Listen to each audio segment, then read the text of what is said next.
ಚಿಂದಿ ಉಡಾಯಿಸೋ ಖಾರ ಬಣ್ಣ ರುಚಿಯನ್ನು ನೀಡುತ್ತದೆ. ಆಚಿ ಮೆಣಸಿನ ಪುಡಿ ಚಿಂದಿ ಉಡಾಯಿಸೋ ಖಾರ ಬಣ್ಣ ರುಚಿ. ಪಾಕಿಸ್ತಾನಕ್ಕೆ ಮತ್ತೊಂದು ಬಿಗ್ ಶಾಕ್ ಎದುರಾಗಿದೆ. ಅದೇನು ಅಂತ ಹೇಳಿದ್ರೆ, ಪಾಕಿಸ್ತಾನದಲ್ಲೇ ಇದ್ದು ಇಷ್ಟು ದಿನಗಳ ಕಾಲ ಹೋರಾಟ ಮಾಡಿಕೊಂಡು ಬಂದಿದ್ದಂಥ ಬಲೂಚ್ ಇದೀಗ ಬಲೂಚಿಸ್ತಾನ ಅಂತ ಹೇಳಿ ಸ್ವಾತಂತ್ರ್ಯ ಘೋಷಣೆ ಮಾಡಿಕೊಂಡಿದೆ.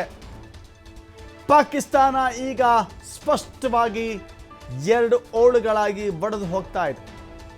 ಪಾಕಿಸ್ತಾನ ಎರಡು ಭಾಗಗಳಾಗಿ ಒಡೆದು ಹೋಗಿದೆ. ಬಲೂಚಿಸ್ತಾನ ಅಂತ ಹೇಳಿ ಸ್ವಾತಂತ್ರ್ಯವನ್ನು ಘೋಷಣೆ ಮಾಡಿಕೊಂಡಿದ್ದಾರೆ.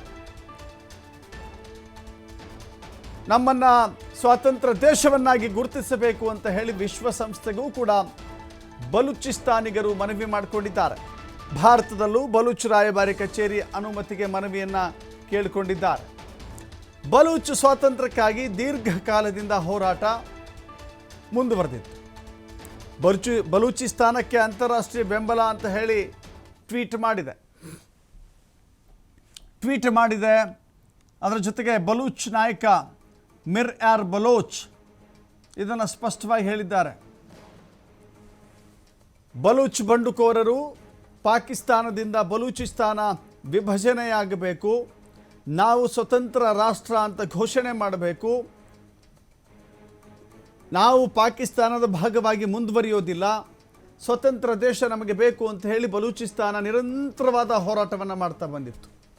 ಕಳೆದ ಕೆಲ ದಿನಗಳ ಹಿಂದೆಯಷ್ಟೇ ಪಾಕಿಸ್ತಾನದ ಮಿಲಿಟರಿಯನ್ನು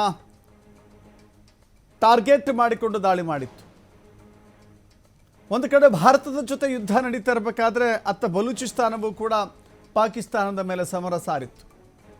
ಇದೀಗ ಬಲೂಚಿಸ್ತಾನ ಸ್ವತಂತ್ರ ದೇಶವಾಗಿದೆ ಅಂತ ಹೇಳಿ ಘೋಷಣೆ ಮಾಡಿಕೊಂಡಿದ್ದು ಮಾತ್ರವಲ್ಲದೆ ವಿಶ್ವಸಂಸ್ಥೆಯ ಮಾನ್ಯತೆ ನಮಗೆ ಕೊಡಬೇಕು ಅಂತ ಹೇಳಿ ಬಲೂಚಿಸ್ತಾನ ಮನವಿ ಮಾಡಿಕೊಂಡಿದೆ. ಅದರ ಜೊತೆ ಎಲ್ಲ ದೇಶಗಳಲ್ಲೂ ಕೂಡ ತನ್ನ ರಾಯಭಾರಿ ಕಚೇರಿಗಳನ್ನು ಹೊಂದಬೇಕು. ಆ ರಾಯಭಾರಿ ಕಚೇರಿಗಳನ್ನು ಹೊಂದುವ ನಿಟ್ಟಿನಲ್ಲಿ ಅದರ ಭಾಗವಾಗಿ ನಮ್ಮ ಭಾರತದಲ್ಲೂ ಕೂಡ ಬಲೂಚಿಸ್ತಾನದ ರಾಯಭಾರಿ ಕಚೇರಿ ಬೇಕು ಅಂತ ಹೇಳಿ ಮನವಿ ಮಾಡಿಕೊಂಡಿದೆ. ಕೊಡ್ತಾರೋ ಬಿಡ್ತಾರೋ ಆಮೇಲೆ, ಆದರೆ ಭಾರತ ಬಲೂಚಿಸ್ತಾನ್ ಫ್ರೆಂಡ್ಶಿಪ್ ಅಂತ ನೋಡ್ತಾ ಇದ್ದೇವೆ. ಈ ರೀತಿಯ ಪೋಸ್ಟರ್ಗಳನ್ನು ನಾವು ಕಾಣ ಸಿಗ್ತಾ ಇದೆ. ಅಲ್ಲಿಗೆ ಬಲೂಚಿಸ್ತಾನ ಬಹಳ ದೊಡ್ಡ ಆಘಾತವನ್ನು ಪಾಕಿಸ್ತಾನಕ್ಕೆ ನೀಡಿದೆ. ಪಾಕಿಸ್ತಾನ ಬಾಂಗ್ಲಾದೇಶದಿಂದ ವಿಭಜನೆಯಾದಾಗ ಅದನ್ನು ಅರಗಿಸಿಕೊಳ್ಳಲಿಕ್ಕೆ ಎಷ್ಟೋ ವರ್ಷಗಳು ಬೇಕಾಯಿತು.